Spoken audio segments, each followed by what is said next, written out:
ఈ ప్రపంచం మొత్తం మీద కవి అవ్వచ్చు, పండితుడు అవ్వచ్చు, గాయకుడు అవ్వచ్చు, డాక్టర్ అవ్వచ్చు, ఇంజనీర్ అవ్వచ్చు.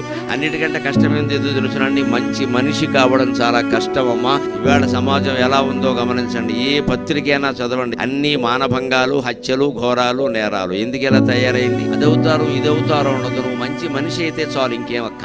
నరుడు అవటం ఎంతో దుష్కరము సుమ్ము అంటాడు మహాకవి దాశరథి. మనం మనుషులం కావట్లా, ఇంకేదో అవుతున్నాం. ఇక్కడ పూర్వకాల పెద్దల్ని, ఇక్కడ కూడా 70 ఏళ్ళు దాటి ఉన్న వాళ్ళని, స్త్రీలని, పురుషుల్ని కూడా గమనించండి.